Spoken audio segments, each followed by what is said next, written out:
19,000 కోట్లు. చెప్పుడు 21 నిజంగా అయింది, 19-20 అయింది అంతే. అంటే గవర్నర్ చెప్పించింది ఒకటి, చేసింది ఒకటి, ఏమి చేయకుండా మొత్తం అయిపోయిందని చెప్పి చేతులు లాబట్టి ఇలా రాష్ట్ర రైతాంగాన్ని ఏ రకంగా మోసం చేసిందో మీ అందరికీ అర్థమవుతా ఉంది. ఇది రుణమాఫీ సంగతి. ఇంకా మన కేసీఆర్ గారి గురించి మాట్లాడుకోవాలంటే ఇలా రేవంత్ రెడ్డికి కేసీఆర్కు ఉన్న ఒక తేడా కూడా మీకు చెప్పాలి. ఎన్నికల ముందు హామీ ఇచ్చి మాట తప్పుడు రేవంత్ రెడ్డి వంతు. ఎన్నికల్లో హామీ ఇవ్వకపోయినా ప్రజలకు ఏం కావాలో తెలుసుకొని చేసిన నాయకుడు కేసీఆర్. రైతు బంధు మనం ఎన్నికల ముందు హామీ ఇచ్చినామా? ఎన్నికల్లో చెప్పకపోయినా రైతు బంధు ఇచ్చిన నాయకుడు కేసీఆర్. కళ్యాణ లక్ష్మి ఇస్తామని ఎలక్షన్ల ముందు చెప్పినామా? కానీ ఎస్సీ, ఎస్టీలు, బీసీలు, మైనారిటీల కష్టాలు చూసి ఈ దేశంలో ఎక్కడ లేని పథకం కళ్యాణ లక్ష్మి తెచ్చింది మన కేసీఆర్. కేసీఆర్ కిట్ ఇస్తామని మనం ఎన్నికల ముందు చెప్పినామా? చెప్పకపోయినా ఆడపిల్లల కోసం, పేదింటి ఆడపిల్లల కోసం కేసీఆర్ కిట్ పథకాన్ని తెచ్చిండ్రు. Ambedkar overseas scholarship, SC, ST, BC పిల్లలు విదేశాల్లో చదువుకోవాలని ఎన్నికల్లో హామీ ఇవ్వకపోయినా 20 లక్షల రూపాయలు ఇచ్చిన నాయకుడు మన కేసీఆర్. ఇట్లా చెప్తే ఒక 100 లిస్ట్ చెప్పొచ్చు మనం. అంటే ఎన్నికల్లో చెప్పి మాట తప్పుడు రేవంత్ రెడ్డి వంతు. ఎన్నికల్లో హామీ ఇవ్వకపోయినా ప్రజల కోసం చేసుడు మన కేసీఆర్, మన బీఆర్ఎస్ పార్టీ యొక్క గొప్పతనం. దీన్ని మన కార్యకర్తలు మనం గట్టిగా కింద చెప్పుకోవాల్సినటువంటి అవసరం ఉంది. ఇక రైతులకు వద్దాం. ఇవాళ రైతు వంచన సభ పెట్టిండు రేవంత్ రెడ్డి. అది ఆశీర్వాద సభ కాదు, రైతు వంచన సభ నా దృష్టిలో. రెండవది రైతు బంధు. ఏం చెప్పిందే రైతు బంధు?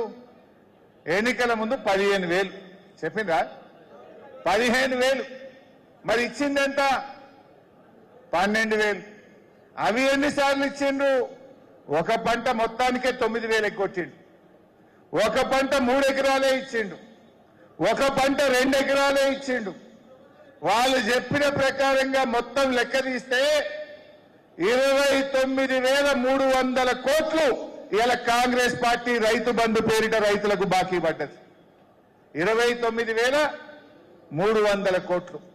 నేను అడుగుతా ఉన్న జడ్చర్ల నుంచి, రేవంత్ రెడ్డి గారు, నువ్వు ఇవాళ పెట్టుకున్న నీ రైతు వంచన సభలో ఈ 29,300 కోట్లు ఎప్పటిలోగా ఇస్తావో తెలంగాణ రైతాంగానికి చెప్పాలని డిమాండ్ చేస్తా ఉన్నాం.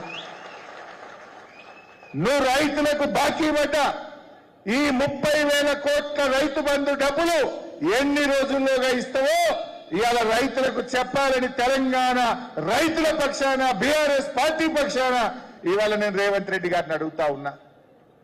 మీ జిల్లాలో ఒక మంత్రి ఉంటాడు, జూపల్లి కృష్ణారావు.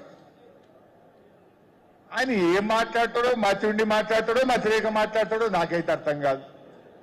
నేను మొన్న గిరే ముచ్చట అడిగితే ఆయన అంటాడు, ఏమయ్యా హరీష్ రావు, మేము బోనస్కి ఇచ్చినని పైసలు కాదు, మేము 3 సార్లు ఎగ్గొట్టినాయి అన్నాడు.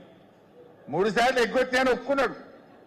కానీ మేము ఇచ్చిన బోనస్, రైతులకు ఇచ్చిన బోనస్ పైసలు అంత కాదు మేము ఎగ్గొట్టింది అన్నాడు.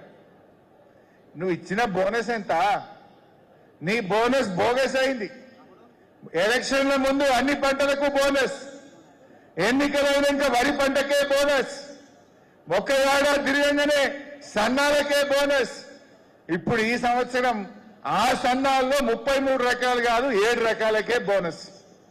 అన్ని పంటలకేలి, వరికేలి, సన్నాలకేలి, 33కేలి 7 రకాల సన్నాలకు వచ్చింది. పోనీ అదన్న కరెక్ట్ ఇచ్చిండ్రా? 2 వానకాలాలు ఇచ్చిండ్రు, 2 యాసంగిలు ఎగ్గొట్టిండ్రు. మొన్న యాసంగి బోనస్ వచ్చిందా? అంతకుముందు యాసంగి బోనస్ వచ్చిందా? ఇచ్చింది అంతా తిప్పి తిప్పి కొట్ట 2-3 వేల కోట్లు. మీరు ఇచ్చిన బోనస్ 2-3 వేల కోట్లు, మీరిచ్చిన బోనస్ 3,000 కోట్లు అయితే ఎగ్గొట్టిన రైతు బంధు 30,000 కోట్లు. మరి ఏమంటుండి జూపల్లి? మేము ఎగ్గొట్టింది బోనస్ అంత కాదంటుండు.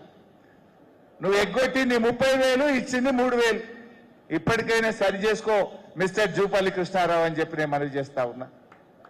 అంటే బోనస్ చూస్తే ఇట్లా మోసం చేసిండ్రు, రుణమాఫీ చూస్తే అట్లా మోసం చేసిండ్రు. మరి రైతు బంధు చూస్తే ఎట్లా మోసం జరిగిందో మీరు చూసిండ్రు. ఈ మూడుకు పోతే ఇక యూరియా కేసీఆర్